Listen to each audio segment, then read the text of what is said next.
They would have just let the Indians go, if not for the prospector.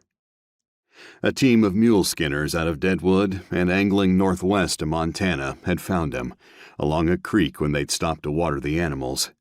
He was a mess, all beat up, shoes gone, and scalped, which was how they'd known it was Indians.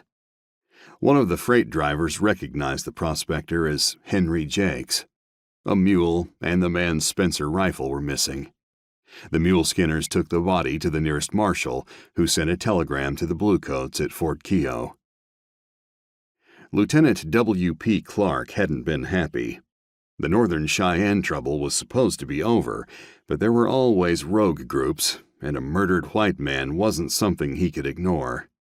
A green second lieutenant named Foster and a dozen equally green troopers were all he could spare. After careful consideration, Clark couldn't in good conscience send out all those inexperienced men without somebody who actually knew what he was doing.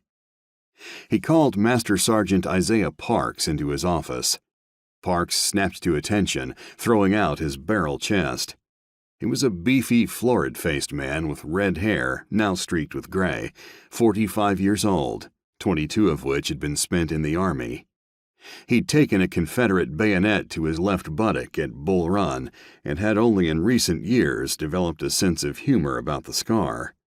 He sported new stripes on his blue sleeve, 3 up and 3 down. "At ease, Sergeant," Clark said. "How would you like to escort our young Mr. Foster on a little nature walk?"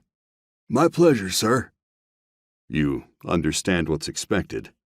"Noses wiped and diapers changed," Parks said. "Bring the lieutenant back relatively undamaged." Clark hid a smile. "That's not how I'd put it if Mr. Foster's in earshot, but yes, you have the basic idea.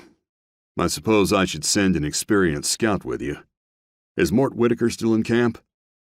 "Begging your pardon, sir, but Tom would be my suggestion," Parks said. "He's at that saloon he likes so much, and it's on the way. If we leave early enough, we can pick him up before he gets started." Tom referred to Luke Callahan. Tom was short for Tomahawk, which was what all the men called him. Lieutenant Clark had never worked with the man, but he trusted the sergeant's judgment. "Okay, then," Clark said. "You know what to do. Get started."